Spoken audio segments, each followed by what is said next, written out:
Hello, everybody. Welcome back to Happily Booked, the bookcast where two kindred spirits believe that the pursuit of happiness is the same thing as reading a good book, hopefully a good book, and being able to talk about it. We are your hostesses, Brooke and Back. welcome back. I feel like it's been a very long time. It has been for us. It's kind of been, it's only been 2 weeks. Yeah. That's ridiculous. It's really not that long, but considering we only do it once a week. Yeah. That's only 2 times. I know. But every time it feels like it's been 2 months. And so today, which will be a week ago when you see this, so it really has no relevance, but I feel like I should say it anyway. Episode 16 will have posted when really what I already posted, which was a Good Girl's Guide to Murder Trivia, should have been posted today. I accidentally did that last Monday. Yeah. Right? That's okay. It was going to get posted regardless. It is, but we recorded episode 16, and all was well. And then we didn't record because I was out of town, coming back, whatever. And so I was like, okay, I got to make sure I post that other one, the trivia episode, knowing full well we recorded. Actually, I forgot. I just literally forgot that we even sat down and recorded an episode. So that's how it's going for me. It's okay. But it's fine. So you probably won't even notice. You're going to be like, Brooke, why are you even saying this? I didn't even notice that anything was out of order or could have been out of order or whatever. Oh, well. Welcome back. So... yeah, here we are. I don't know about you, Becky. Yeah. But I have been struggling to read. I know last time we recorded, I was having a really hard time. Mm-hmm. It's gotten a little bit better, but I'm still having a hard time prioritizing reading it all. Well, that's okay. But I still have stuff to talk about. So well, that's good. So that's good. Am I supposed to have a quote? Ooh, it's probably supposed to be me. I do have a physical copy of a book today. I can do it. Yeah? I haven't gotten far in here, so there's nothing that has stricken me. Stricken? Who knows? Yeah, stricken, I think. Or has struck me. Nothing has struck my fancy. You hear him rolling his toy around up there? I hear that. I don't know if y'all hear it. It sounds like an earthquake. Sorry, I'm fixing my hair. Let's see here. I'm only in chapter 2. Let's see. Mrs. Ellis eyes me. I can't read, guys. Mrs. Ellis eyes me and her son mischievously before handing me a list of titles to curate. As many of these as you can locate. My students are itching to research the origins of the Apple Festival, as you can imagine. Aunt Dahlia croons. Ah, yes, the 81st festival anniversary. Always an excellent topic of classroom study, she goes on. Blackwood's rebirth after tragedy. Our students are lucky to have you, Lana. It sounds ominous. It does. I guess you could tell. You could see the book, but... Your Bigfoot up there? Since part of the title is named in that, yeah, everyone probably knows it's beneath Blackwood. Yeah. So, yeah. Good job. Not gotten far enough in this book to have real feelings. Yeah. Yeah. That's how it is sometimes. That's how it is. Okay. So, I guess we should talk about what we finished. Sure, let's do that. Have you finished? Take it away, Becky. Oh, me first. Does that mean you haven't finished anything? I plead the fifth. Okay, so I have finished The Wrong Neighbor by Caleb Crow. Oh, yeah, okay. Okay, so it's hard to say which of the 2 books I've read so far by him I like better. I actually think I like the storyline for The Wrong Neighbor better, but I feel like there are fewer F-bombs in The Girl in the Painting. The twist in this book is wild. There's actually multiple twists in my way of thinking. Okay.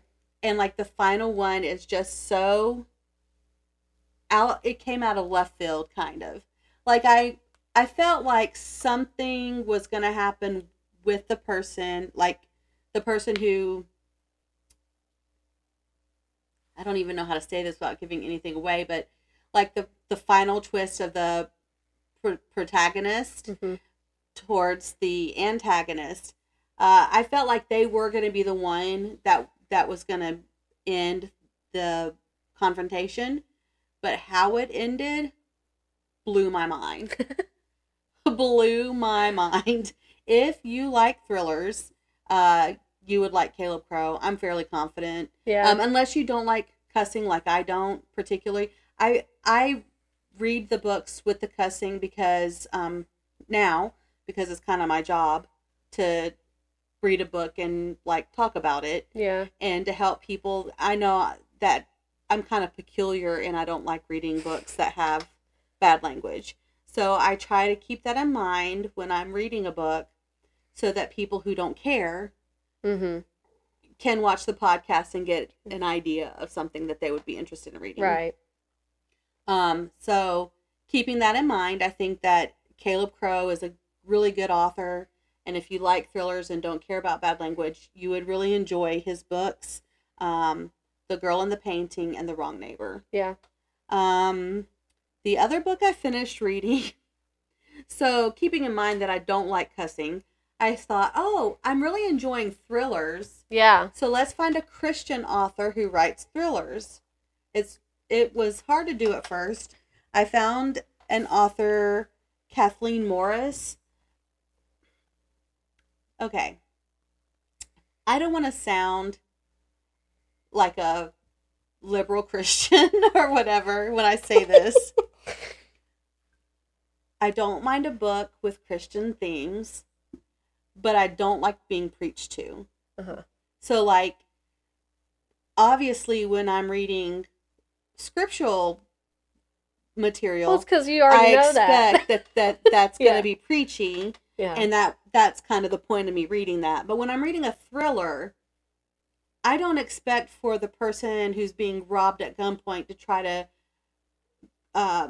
get the person who's robbing them to convert to Christianity while they've got a gun stuck to their head. Yeah. Like, it's just sometimes possible, but I don't like books like that. Yeah. And I don't mind them talking about God, obviously. Right. I'm a Christian. I talk about God a lot. Yeah. But it felt like when I read this book, Deep Bay Vengeance, of which I think there's 3 books in this series. Is this the first one? Yes. I just felt like it was overly preachy.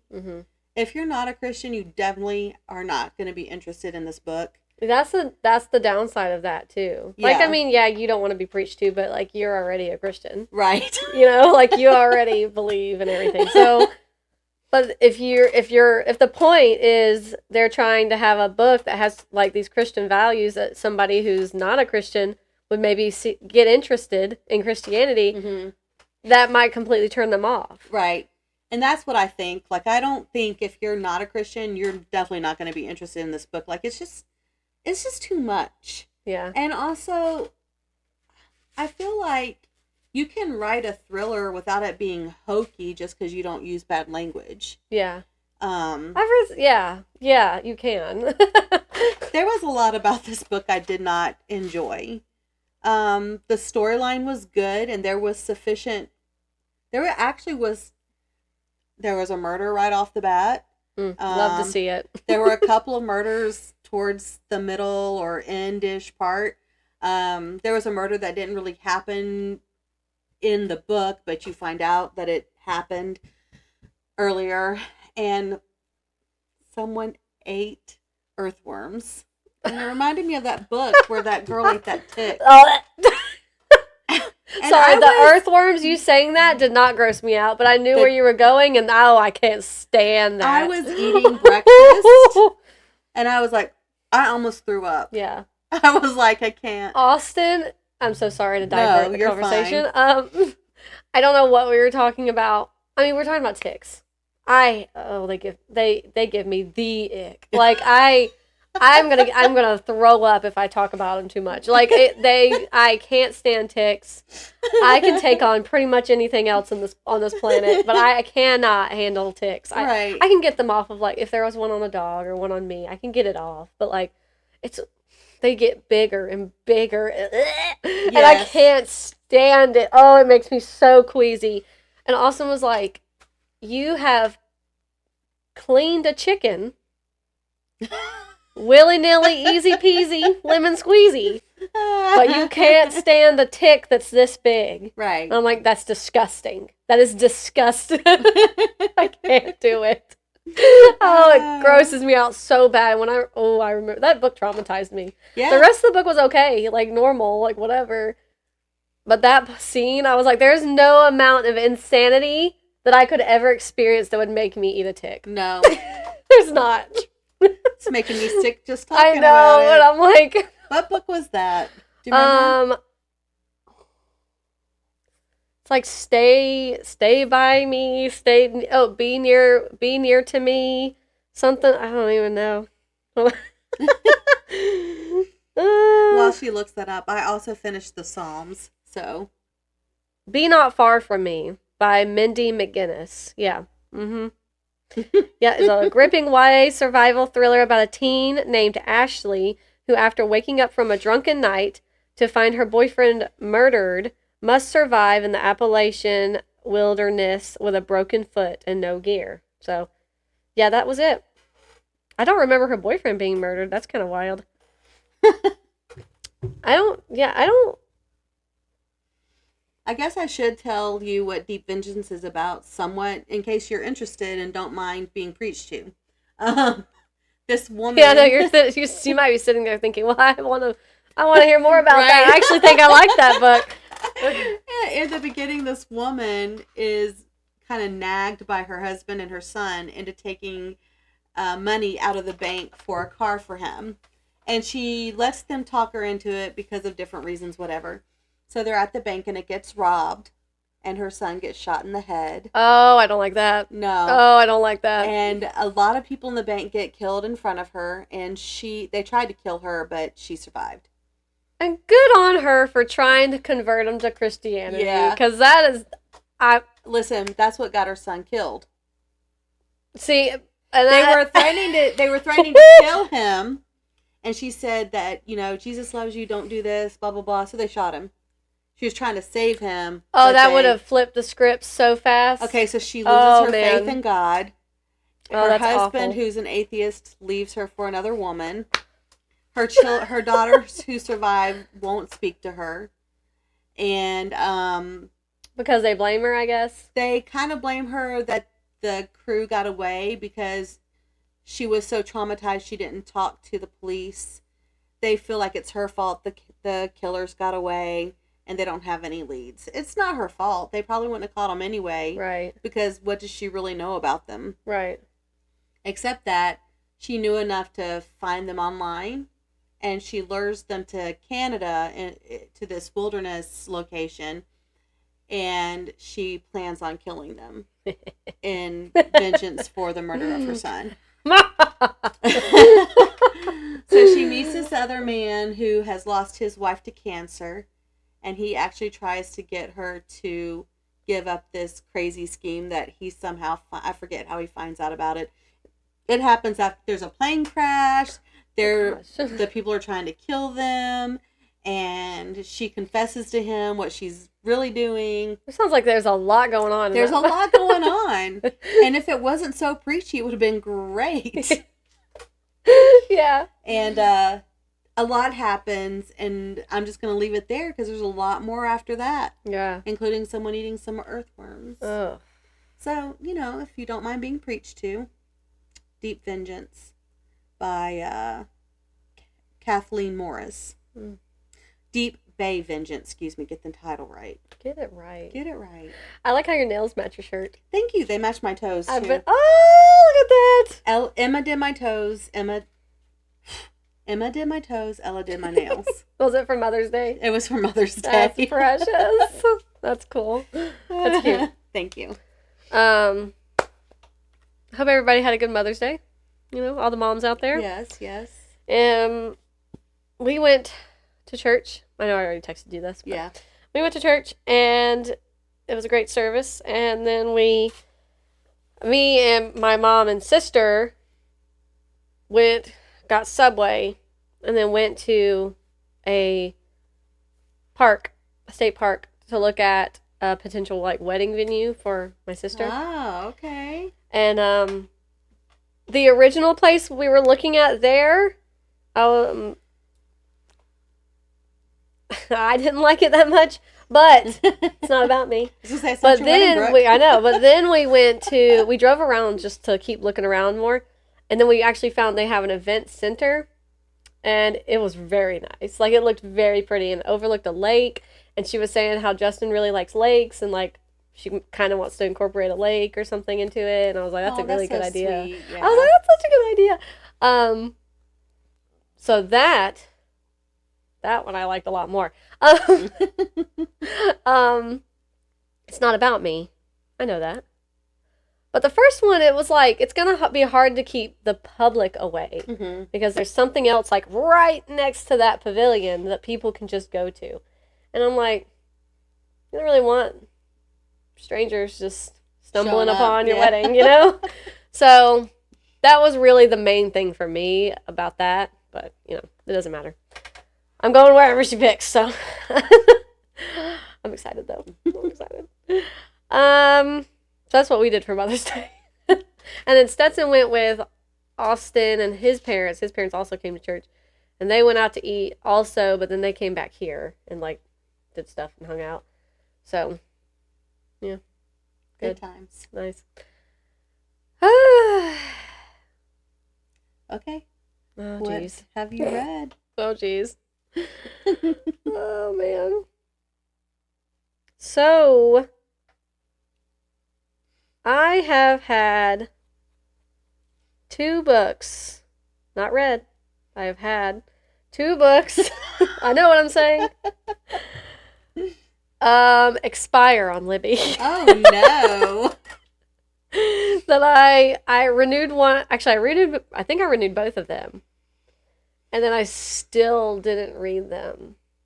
So now they are once again expired. Yeah. And that is The Woman in the Window by A.J. Finn. Yeah. Which I was enjoying, but I was listening to it on audio. I have the physical copy, but that's not happening right now. It's just not happening. And then the other one is Throne of Glass by Sarah J. Maas. And that on Libby, I had the ebook, which I also have the physical copy. But that's not happening right now. So, sorry, Faith. I was enjoying both of them. Mm-hmm. I don't even want to say that I'm DNFing them, because I'm not. That's not really what I'm trying to do. Mm-hmm. I do plan to continue them at some point, pretty soon. Hopefully sooner rather than later. But the baby's not cooperating. Yeah, no, not. So things are getting a little better though. Things are looking up. Okay, they're getting a little bit better. So maybe the reading will get better. I mean, it probably will. It happened last time too. Mm-hmm. So whatever. I really feel like it felt worse last time with the reading aspect thing. Like, there's still book covers I can't even think about. Can't even think about them because it makes me nauseous to this day. But it's not really like specific books that are upsetting me. It's just like the idea of physically reading them, or like, I don't know. It's so hard to explain. It really is so hard to explain. So those 2 I could just have not been reading. I had renewed again as well Mere Christianity by C.S. Lewis on Libby as well. And I actually have been listening to it. So I'm actually further, and I'm enjoying it. I think you can listen to that on Everand too, by the way. Oh, okay. That's good to know. Nobody's waiting on it on Libby. So, well, you have a point there. So I'll just keep redoing it.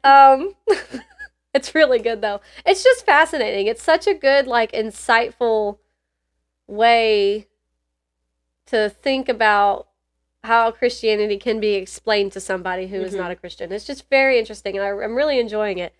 And when I got Mere Christianity, I then realized this thought, but I didn't realize that I knew C.S. Lewis was a Christian author. I knew that. Chronicles of Narnia, Aslan the Lion is Jesus. Like, I know that. And that's cool. Love it. I did not realize, though, that he was an atheist turned Christian. J.R.R. Tolkien taught him about Christianity. I love that. They were friends. I knew they were friends. I didn't know that I don't think I knew that he taught him, though. But J.R.R. Tolkien was Catholic and C.S. Lewis was Protestant. Yeah. So I think that's fascinating. So I think it's just really cool to have that perspective of an atheist turned Christian. So I'm really enjoying it. That's what's good about The Case for Christ. Yeah. And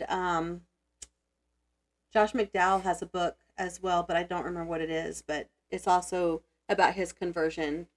He converted himself. He was trying to convert a Christian to atheism and ended up converting himself to Christianity. So isn't that amazing? Like, it's just amazing. I'm not smart enough to explain all of it, but like, the more you look into the world, the more evident it is that God created it. Like, it just, and that everything in the Bible happened. Like, there's proof everywhere.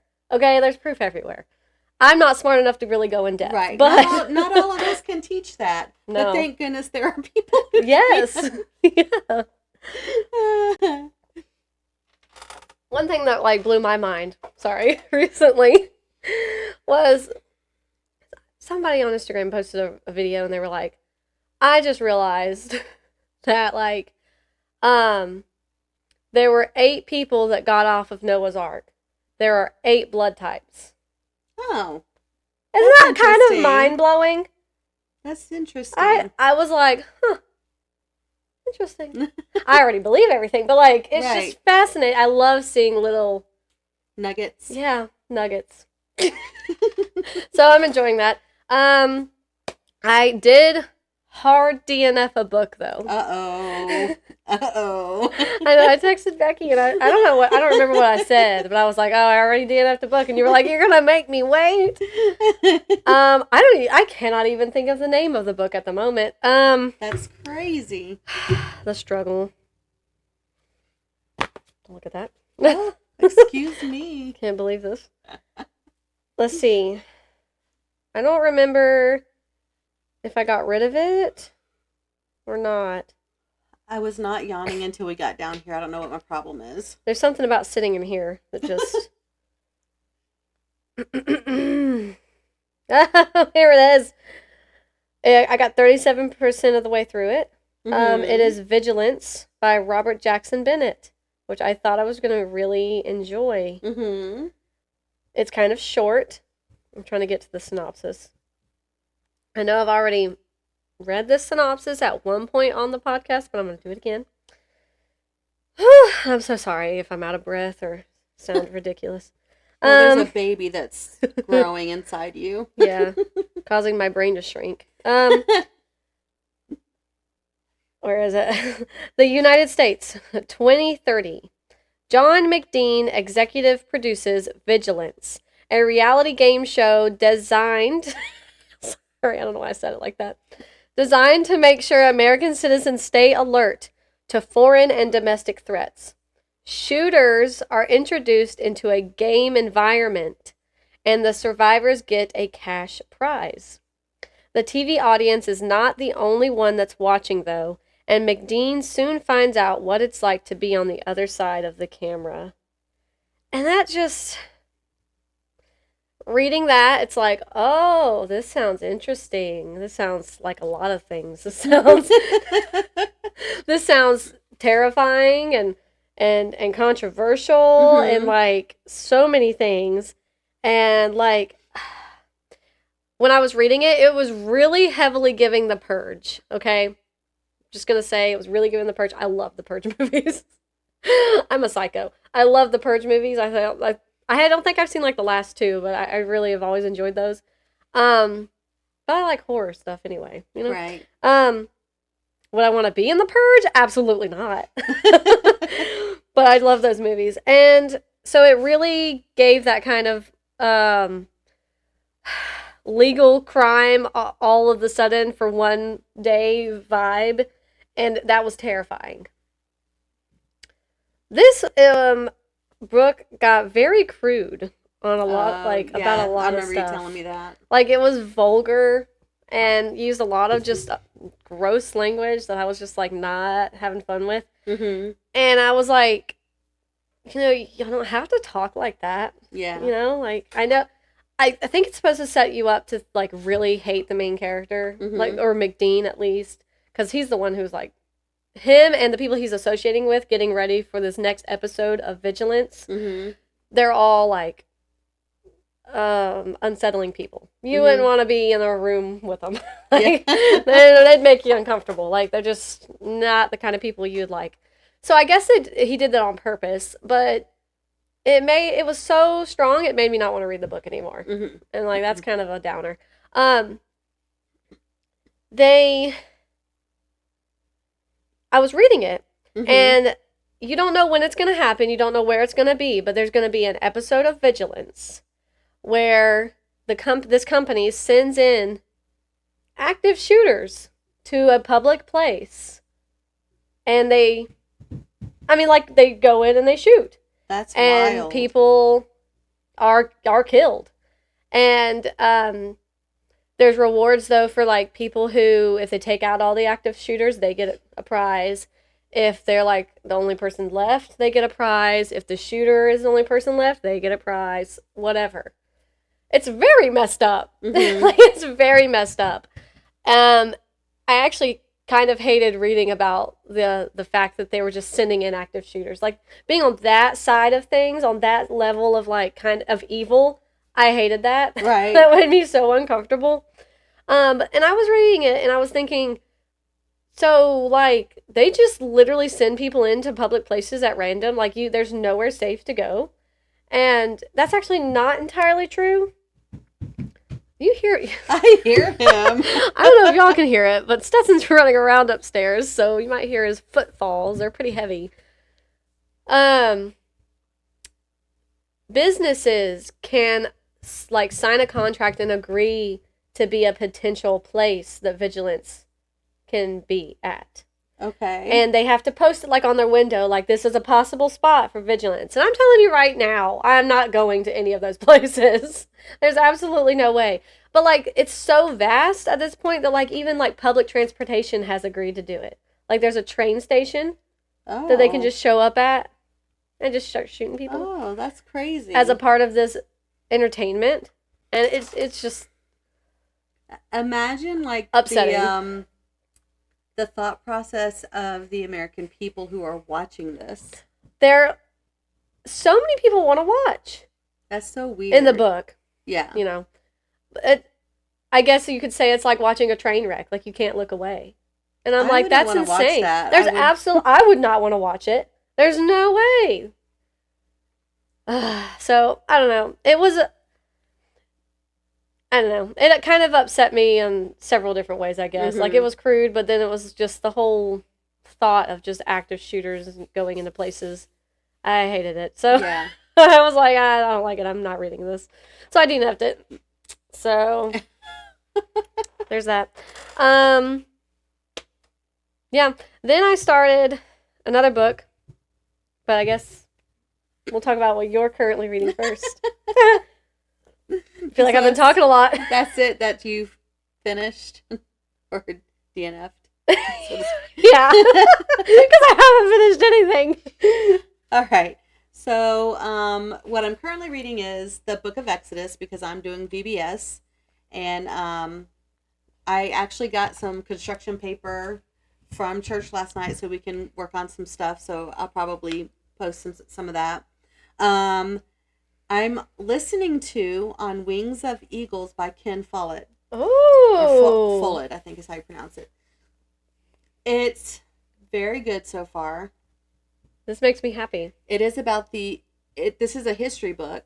Okay. But it's not written in the style of a history book. It's written in the style of a action book. Like it's very action packed. Like it's Yeah. like a play-by-play, I guess, so to speak, rather than this is what happened on this day in history, blah, blah, Yeah. blah. It is interesting because it's very pertinent to what's going on in the world today in some respects. It takes place in 1979, so it's a 47-year-old story. So anyone my age and younger won't remember it. It's not been talked about a lot until recent times, and it's um, the fall of Iran, not the Ayatollah, the Shah in 1979. And a lot of people don't even realize that Iran before 1979 was very similar to Western culture. The women Yeah. dressed the way Americans did. They had the same hairstyles. They wore makeup. Mm-hmm. And once the Shah was not a nice man.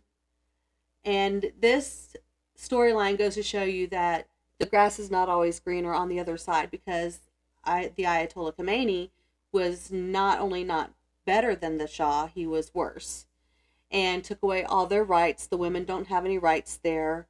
And the reason why I say it's pertinent is because now people are trying to overthrow the Ayatollah, which he was killed, and I think his son is in power right now. Maybe I haven't actually been keeping up more recently. Sometimes sometimes news moves so quickly Yeah. you miss updates. So I don't actually really know what's currently going on right now this week, but it's very pertinent for what's going on now. It kind of explains where they are, like where they were versus where they are.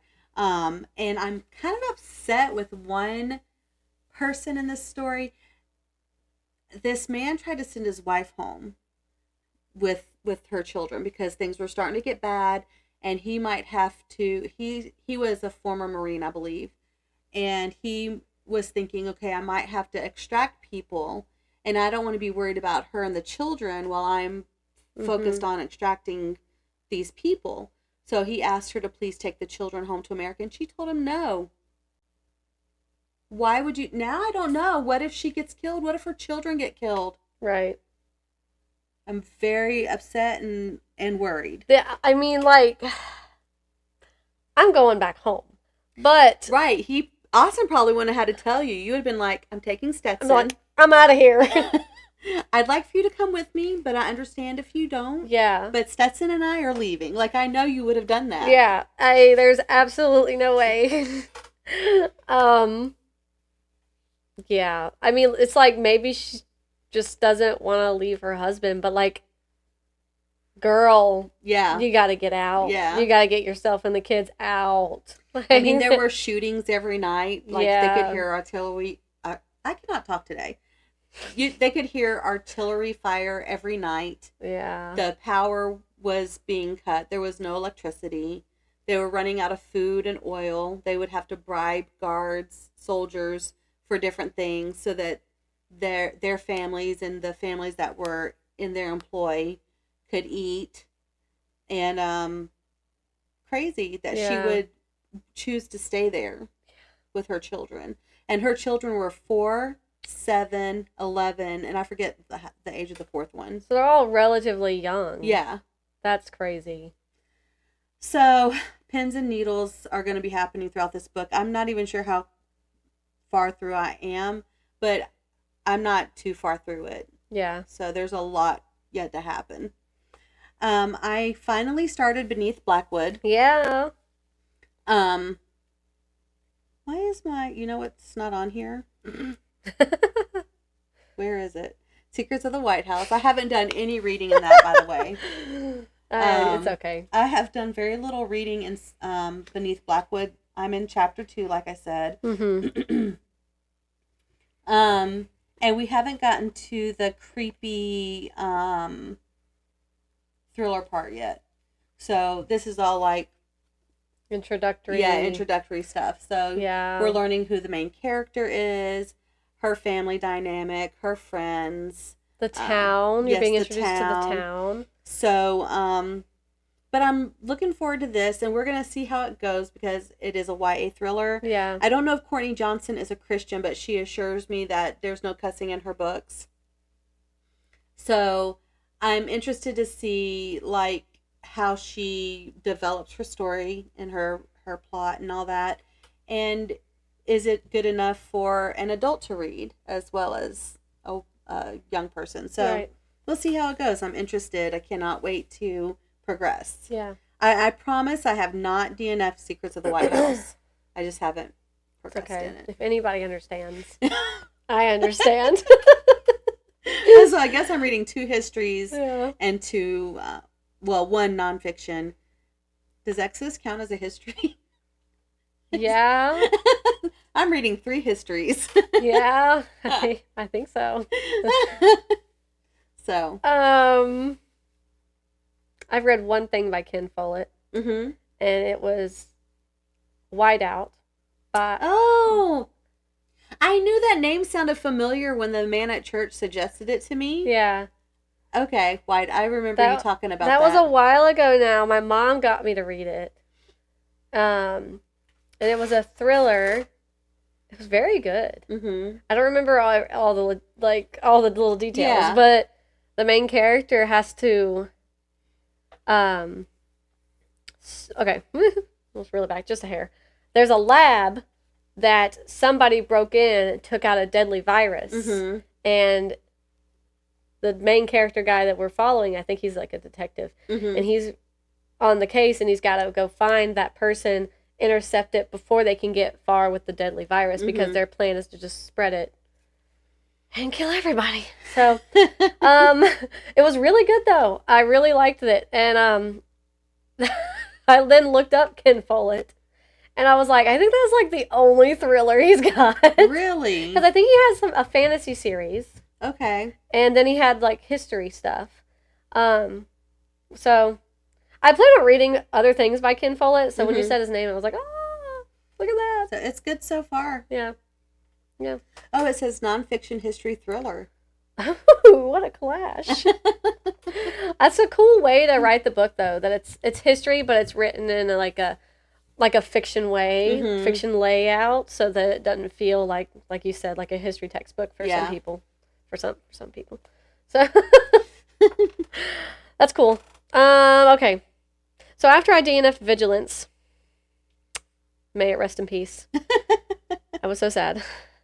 Kind of. I was like, when I hauled the book, I was like, oh, I think I'm going to like this book. This is a crazy book. I think I'm going to enjoy it. And then I actually started to read it, and I was like, it's giving me the upsetties, and I don't like it. So then I started something else, because I was like, you know what? I'm going to read something on my Kindle that I've had on my Kindle for a long time.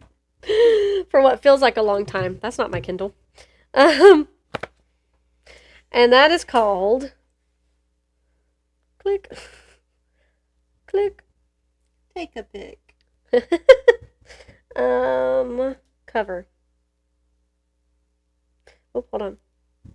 Because I also need to do a thing. Oh. That's bright. Oh, there we go. I turned all the warmth down. The Book of M by Ping Shepherd. So we're gonna... I hope it comes out okay. Focus. There we go. Kind of. Cheese. Okay. I hope that turns out okay. We'll see. This is a pandemic-y kind of into the world book, sort of. Nothing like a pandemic book that you should be reading while you're pregnant. I know. In this day and age, with that cruise ship, anyway. Oh, yeah. I can't think too much about that. I'm never going on a cruise. I used to want to, but now I'm like, no, and your mom should stop. I know. I'm like... Don't Anyway. do it, Tracy. We love you. What am I trying to do here? There we go. See in store. See in store. Read more. Okay. Ooh. And I've read a short story by Pink Shepherd, which I don't remember the name of it. But I liked it, so that was good. That was promising. Okay. This is the synopsis. Set in a dangerous... Oh, sorry. Creek. Set in a dangerous dystopian world, the Book of M tells the captivating story of a group of ordinary people caught in an extraordinary catastrophe who risk everything to save the ones they love. It is a sweeping debut that illuminates the power that memories have not only on the heart, but on the world itself. One afternoon at an outdoor market in India, a man's shadow disappears. An occurrence science cannot explain. He is only the first. The phenomenon spreads like a plague, and while those afflicted gain a strange new power, it comes at a horrible price, the loss of all their memories. Ori and his wife, Max, have escaped the forgetting so far by hiding in an abandoned hotel deep in the woods. Their new life feels almost normal until one day Max's shadow disappears too. Uh-oh. Dun, dun, dun. Knowing that the more she forgets, the more dangerous she will become to Ori, Max runs away. But Ori refuses to give up what little time he has left with the love of his life. Desperate to find Max before her memory disappears completely, he follows her trail across a perilous, unrecognizable world, braving the threat of roaming bandits, the call to a... Jeez Louise, kid. What are you doing up there? The call to a new war being waged on the ruins of the capital, and the rise of a sinister cult that worships the shadowless. As they journey, each searches for answers. For Ori, about love, about survival, about hope, and for Max, about a new force growing in the south that may hold the cure. Then this says, like The Passage, which is something I want to read, and Station 11, this haunting, thought-provoking, and beautiful novel explores fundamental questions of memory, connection, and what it means to be human in a world turned upside down. Whew. That was a long one. But I think I said everything perfectly. We've swapped roles today. Have fun.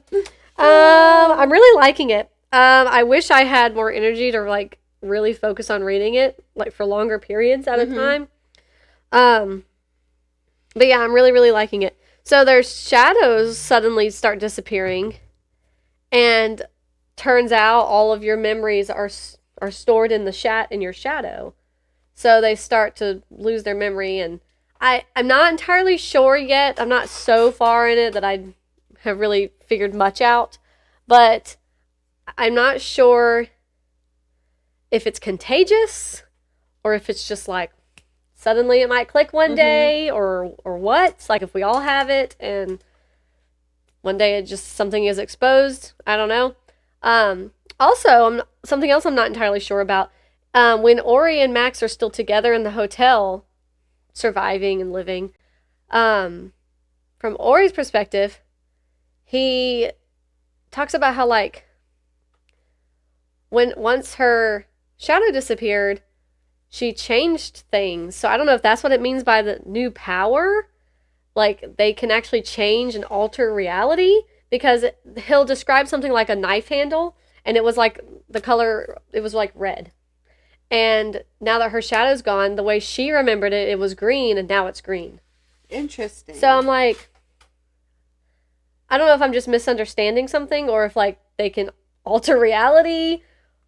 I don't know what's happening there. That's so interesting. It is very interesting though. So yeah, not very far at all. They started off at the hotel. Yeah, that's contagious. So sorry. And he had to go scavenge for food somewhere because they were running out of food. And he ends up getting injured. So he doesn't make it back by the time he says he's going to come back. And then when he does make it back, it's like well past dark and stuff. And she's already lost her shadow. And it's like it could be immediate, but typically around a week after they lose their shadows when their memories start to get messed up. So like it's somewhere in between that time period. So he's like, I really shouldn't have left her, and I'm trying to get back. And he shows back up, and she's gone. Oh. And so it's like, oh, did she suddenly forget, wander off? Did she leave of her own volition? And she didn't leave a note? No. I'm guessing. No. But they had started making these little rules, and that's his clue as to like piecing together if she left because she chose to leave or not. And it's so early on. I feel like I could say this, but she did. Well, actually, it said it in the synopsis, which I actually didn't realize until now, and I wish it didn't say that. But she did leave on her own. Mm-hmm. So, which I was like, that's not nice. Why would you do that? I wouldn't do that to Austin. So, because now Ori's all by himself, and now he's got to go find her. Like, what else is he going to do? You think he's not going to come look for you? Right. There's not like there's a whole bunch of other people for him to hang out with. Ridiculous. So, but they do this thing where they started, like, I don't remember exactly what he would say. I think he says the letter blue, color blue, and then she says 52 or something like that, and that's like their little like code, because it's in reference to like when they met at a football game or something. So she has a tape recorder. He had gotten a tape recorder, and so they like record certain things just in case if her memory like really fails her, that hopefully it'll like spark something. So she took the tape recorder, and the next chapter where after she's gone, it opens like back up with her perspective, and it's her talking on the tape recorder and like explaining why she left and everything. But in my thought process, you took the tape recorder. You took the tape recorder. How is he gonna know why you left him? And she's not thinking clearly. Yeah. And so she also then says like, I know you're probably gonna come look for me even though you're not supposed to, because going back to their original rules, whatever.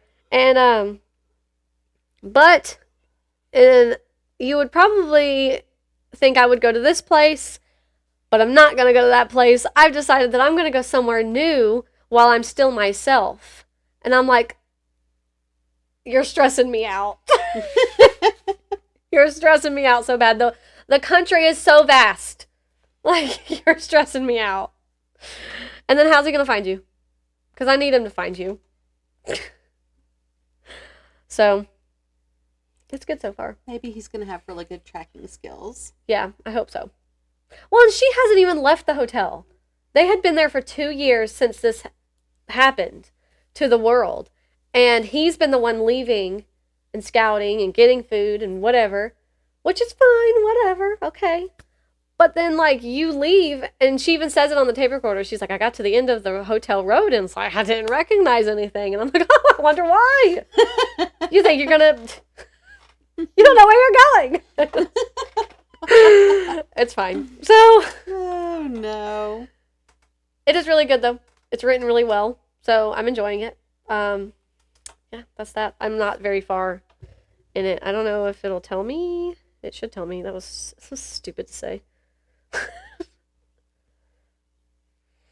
Gotta get back to where I'm at, though. I'm only 10% through. Okay. And his name is Orlando, in case you were wondering. What Ori stood for. And I don't know if Max being his wife's name, I don't know if it's short for something. Like Maxine or... Right. And then I was like, oh, the book of M. Max. We're learning our letters. So maybe there has something to do, the title has something to do with Max. I don't know. Or M for memory. Yeah. So that's it. That's what I'm reading.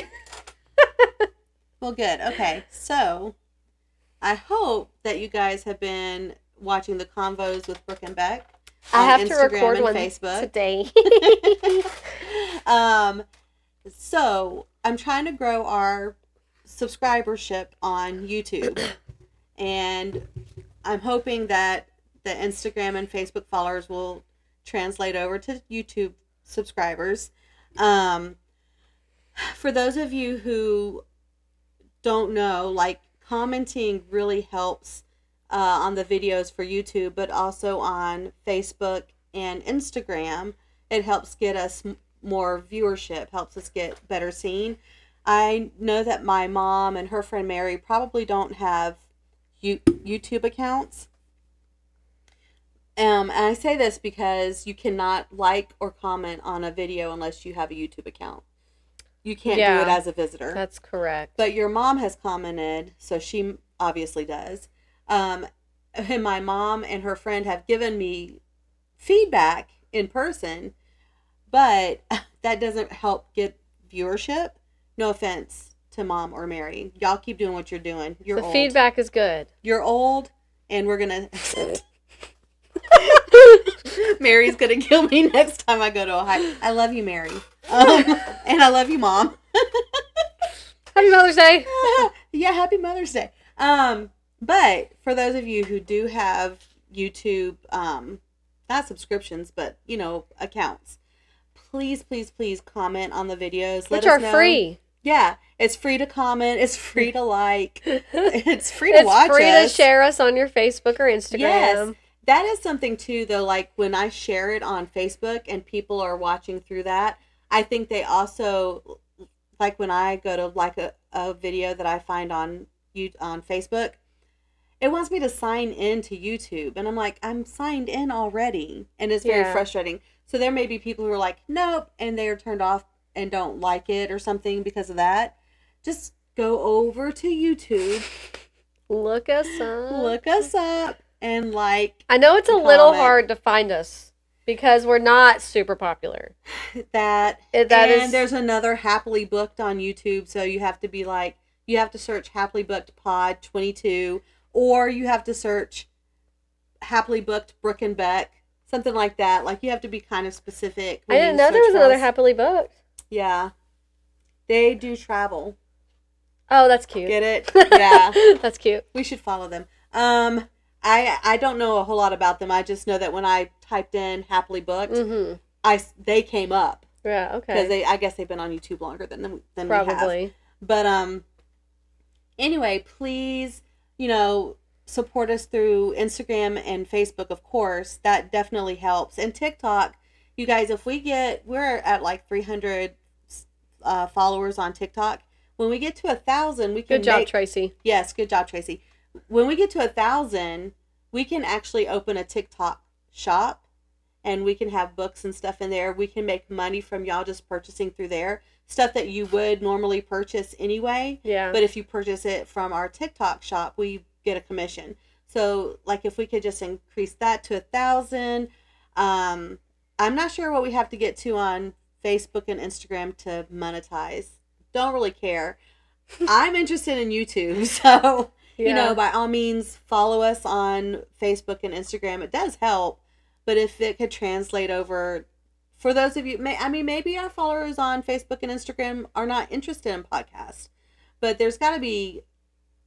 Surely there's 60 more people who are interested in podcasts. Surely you're out there. I mean, we've got 100 followers. We're kind of likable. Kind of. Yeah. Brooke more so than me. It's fine. Stop. She's the funnier of the two by far.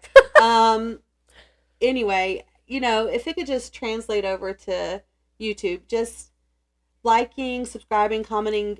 Honestly, it doesn't cost you anything, but it'll pay off for us in the long run once we get to a certain point. And I feel like if we can get 100 subscribers, leaving some comments here and there, that will bring in traffic from other people who are interested in watching and commenting and all that. So please help us out if you can. It'd be very great for us, very helpful. Yes. And if anyone's interested in t-shirts or anything like that, Rickie's wearing one of our t-shirts. I remembered. I still don't know where mine are, and I found them one time. This is my preferred t-shirt. I have the other, an orange one, which I'm sure y'all have seen, but I like this one more. That's funny because I like the orange one better. I like the gray. I like the colors. I like orange, but that's just like a lot of orange. I like this too. I think, so for me, this is thicker. And it's like if I'm wearing it, I get overheated more quickly in this one. Yeah. And the orange one is lighter and I don't get as overheated. I think that's why I like it better. Yeah. Because I do like this color palette. Yeah. Better. Well, I wonder the darker color probably attracts more light. Or, heat. Yeah. I knew what you meant. Yeah, sorry. The light is attracted to it, which heats you up. Yes. Yeah. I knew that's where your brain was going. Katie, sorry, this is random-ish. Katie Snapchatted me the other day, and she was like, you're famous now. And I was like, what?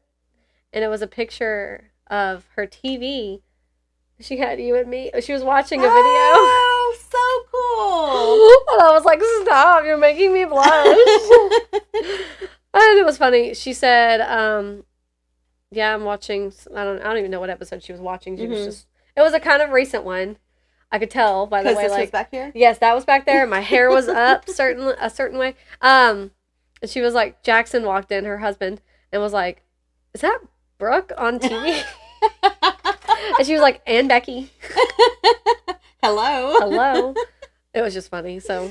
Oh, that's funny. So. A lady at church that sits behind me says, did I see you on TV somewhere? Yes, ma'am. Very famous. Sort of. That's funny.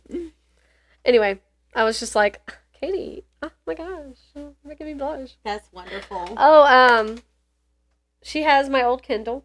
Oh, okay. So this is like totally diverting. So she has been like reading like crazy, which is great. Good for her, you know? And I'm happy I could help with that. Yes, because you gave her the Kindle. Yeah, she's just been like going through reading so many books now on her Kindle, and I'm just proud of her. I'm proud of her.